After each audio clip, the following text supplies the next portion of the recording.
Cette fois, prenons un peu de hauteur pour découvrir l'appellation Bourgogne-Haute-Côte de Nuits qui surplombe la Côte de Nuits depuis l'ouest de Gevrey-Chambertin jusqu'au bois de Corton.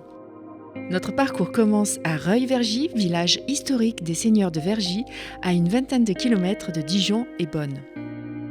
Après avoir passé la nuit près de l'église Saint-Saturnin, nous montons au sommet de la butte de Vergy jusqu'à la table d'orientation pour nous imprégner des lieux.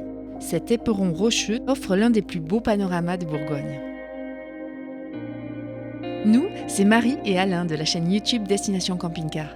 Nous parcourons les routes à la découverte des vins et de la gastronomie. Bienvenue dans notre road trip en Bourgogne.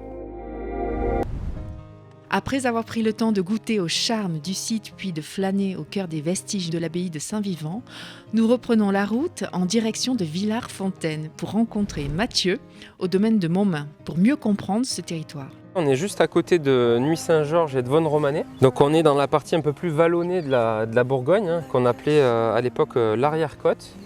Donc ici, on se situe à Villars-Fontaine, mais les Hautes-Côtes de Nuits, c'est plusieurs villages qui se réunissent pour faire des bons vins. En effet, 19 communes produisent du Bourgogne Haute-Côte de Nuits. Les vignes plantées sur les versants les mieux exposés s'épanouissent sur des sols argilo-calcaires. Les vins se déclinent en 3 couleurs, rouge, blanc et de manière plus confidentielle, rosé. On se situe sur une parcelle qui s'appelle le Rouard, qui est justement sur une partie un peu incurvée. On est entre 200 et 450 mètres d'altitude. Il y a pas mal de domaines qui travaillent en parcellaire dans les Hautes-Côtes de Nuits, donc, où on note à chaque fois la parcelle qui a un style et un goût. C'est ce qu'on défend en Bourgogne. Les gens qui viennent ici, ils aiment le côté un peu terroir. Il y en a qui vont pique-niquer, qui vont faire du vélo, qui vont marcher. Ou alors il y a la carrière qui amène beaucoup de gens et beaucoup de passionnés d'art aussi, qui du coup font le détour par Villars-Fontaine après. La carrière est une ancienne carrière d'exploitation de pierre. Elle est désormais un lieu artistique haut en couleur. Chaque année, des graffeurs et des street artistes viennent s'exprimer sur les parois de plus de 15 mètres de haut. Des concerts, des spectacles sont proposés chaque été en août. La carrière est bel et bien un endroit unique et insolite au cœur du vignoble à ne pas manquer.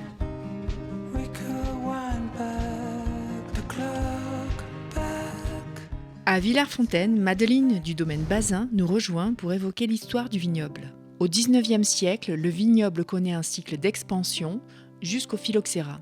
Mais entre 1910 et 1936, près de la moitié du vignoble disparaît.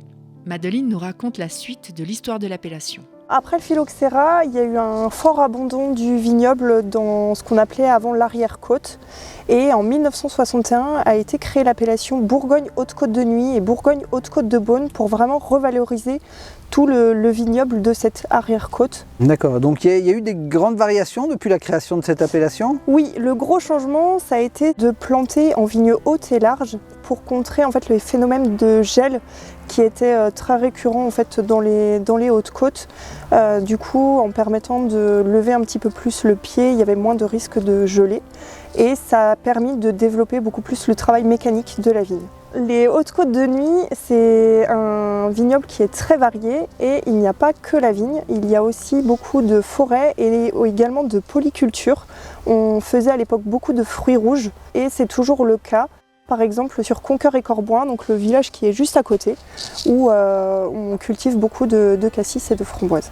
En continuant notre route, nous descendons jusqu'à Arcenant pour y rencontrer Danielle, historienne et présidente de l'association culturelle et archéologique des Hautes-Côtes de Nuits. Danielle nous explique la genèse de ce vignoble. À l'époque gallo-romaine, il y avait déjà dans toutes les Hautes-Côtes toute une économie autour de la vigne.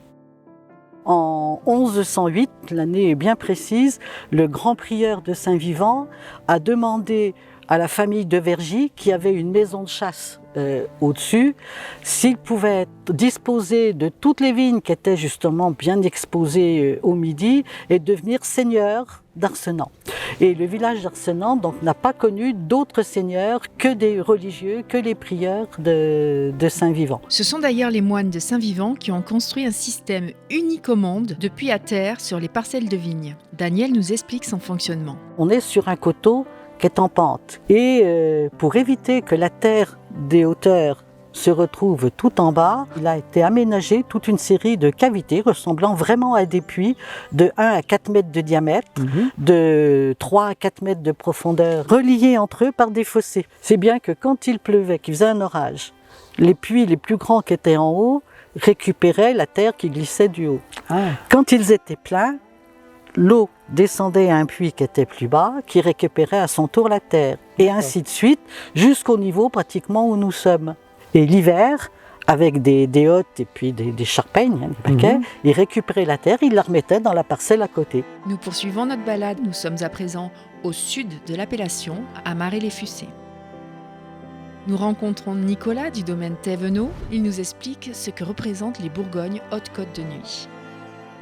Alors les Hautes-Côtes de Nuits, c'est environ 750 hectares de vignes plantées, à peu près 20% de blanc, 80% de rouge. Ce qui est très spécifique à l'appellation Haute-Côte, c'est l'altitude. C'est des terroirs qui sont un peu plus en altitude que les terroirs de la Côte de Nuits. On va dire qu'en moyenne, il y a 100 mètres de plus. Et puis ces 100 mètres, qu'est-ce que ça traduit ? Ça traduit à peu près 1 degré de moins en termes météorologiques, climatiques, tout au long de l'année. Donc un cycle végétatif qui est légèrement décalé par rapport à la côte, le débourrement est plus tard, les vendanges sont un peu plus tard. Et en fait cette fraîcheur, on la retrouve dans les vins. Je dirais que les vins des Hautes-Côtes de Nuits, alors que ça soit aussi bien en blanc qu'en rouge, ils sont caractérisés par leur finesse et la fraîcheur. Des arômes sur les fruits frais, des fois des notes un peu épicées sur les vins rouges. Et puis en bouche, un petit peu d'acidité, de quelque chose un petit peu fringant et toujours frais et digeste. L'association mets-vin, ça reste à mon sens quelque chose qui est très ouvert, parce que faut surtout pas se sentir circonscrit à un type de plat. C'est des vins, en tout cas pour les blancs, qui peuvent être consommés de façon très simple à l'apéritif. La fraîcheur, ça va aussi très bien avec tout ce qui est fruits de mer, éventuellement crustacés, des poissons plutôt grillés, des choses assez fines, pas trop grasses. Et puis les rouges, encore une fois, sur tout ce qui est viande blanche, viande rouge grillée, ou encore des plats simples en fait. Le vignoble des Hautes-Côtes de Nuits propose un véritable écrin de nature dans une succession de vallons et de collines. Les routes qui y conduisent, sinueuses et accidentées, font le ravissement des cyclistes. Les sentiers de randonnée cheminent de combe en colline, reliant gîtes et caveaux blottis au cœur des villages.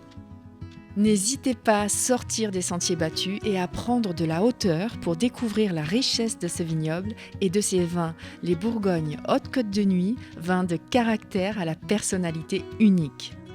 Quant à nous, nous continuons notre route sur les sommets pour découvrir les Bourgognes Haute-Côte de Beaune.